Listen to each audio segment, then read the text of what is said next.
Ben merci de rien alors. Ça fait maintenant 5 ans donc que vous subissez ces rumeurs, ces calomnies, ces agressions dont vous parliez, tout en essayant de sauver votre commerce, je pense aussi votre honneur. Ce qui est encore plus important, c'est un reportage donc à Bruxelles, monsieur, de Luc Smilovici, et de Jean-René Chaperon. Et c'était très gentil. Ah bon?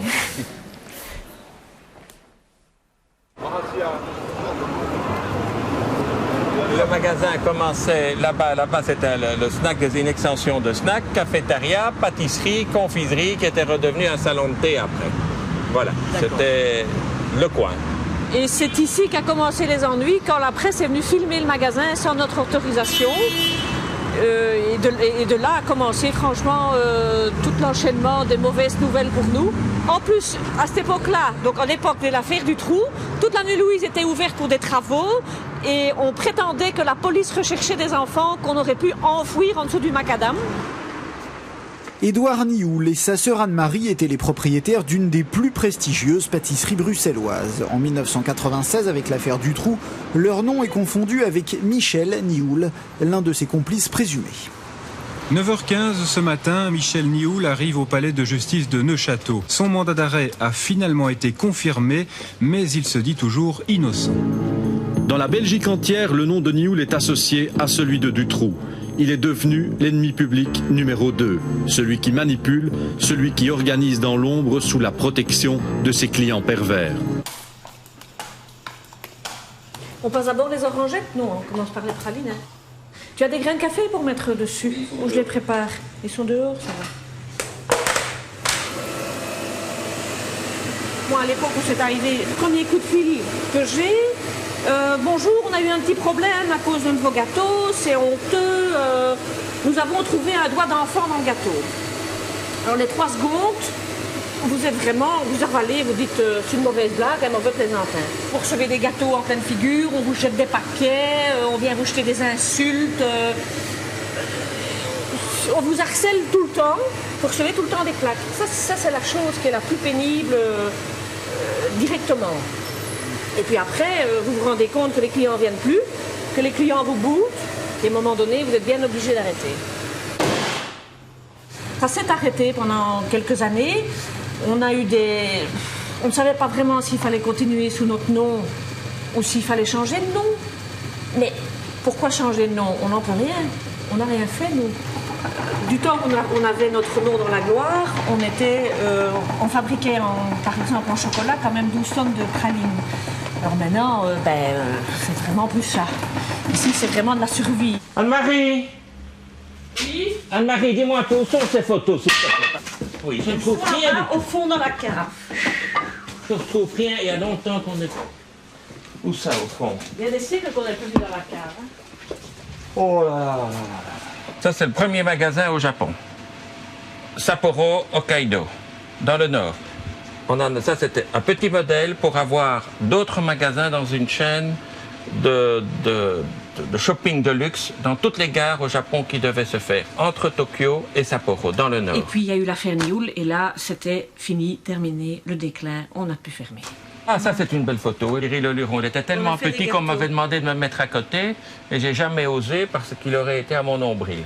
C'était l'endroit où il fallait se montrer. C'était à la mode du matin jusqu'à la fermeture. On voyait des ministres, des vedettes de cinéma, des vedettes, des artistes belges, des politiciens.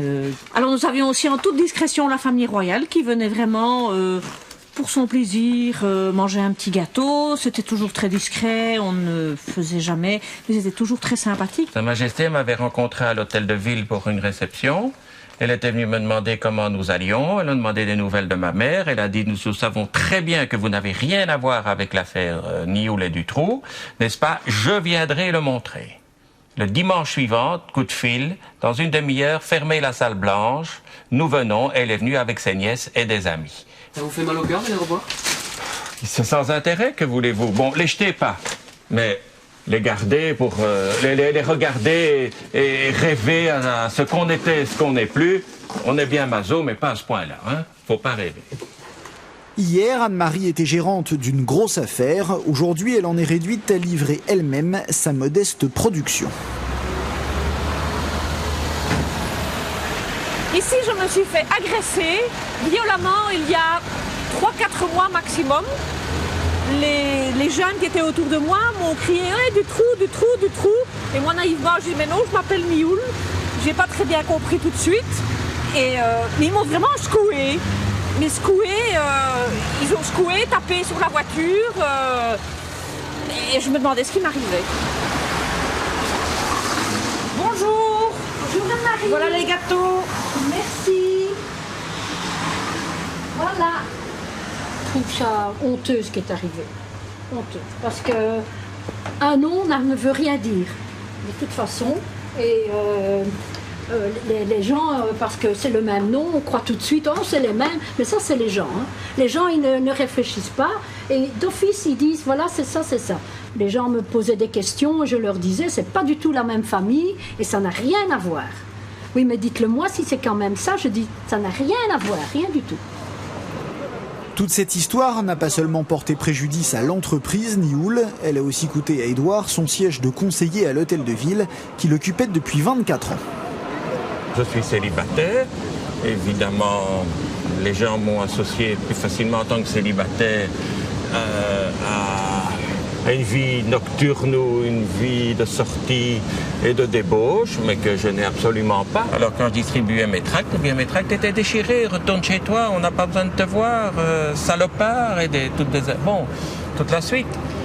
J'avais compris que c'était inutile de continuer ma campagne. Vous n'avez qu'à aller vous promener un peu plus haut dans Bruxelles et vous verrez bien les réactions. J'ai entendu quelque chose que la personne qui tenait cet restaurant, il avait un contact avec des pédophiles ou quelque chose comme ça. C'est des rumeurs, ça, je ne sais pas. On a entendu des histoires dans le temps, hein, donc je ne sais pas si c'est... C'était quoi les histoires que vous avez entendues? Le nom, hein, le nom de Nioul, quoi, donc je ne sais pas si le monsieur était famille ou quoi, je ne sais pas. Parce que dans le temps, ça marchait fort bien. Hein. Non, je sais à quoi vous voulez faire allusion. Ouais. À l'affaire Nioul, sans doute. Ouais. Ça ne leur a certainement pas fait bien.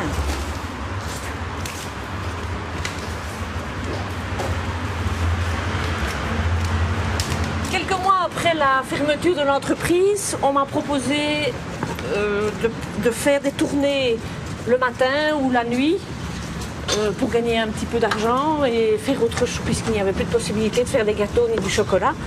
Alors je mets du courrier express pour tout ce qui est avocat, médecin dans les boîtes aux lettres. Alors maintenant j'ai reparti dans le chocolat et malgré tout, tant que l'entreprise n'a pas repris une activité qui est tout à fait viable, je continue à le faire tous les matins. Alors qu'est-ce que vous retirez de toute cette affaire? Donc je trouve ça très triste et très injuste. Vous imaginez, vous, que ça arrive en France, à Dupont, ben la France, elle s'arrête. Voilà, Dupont.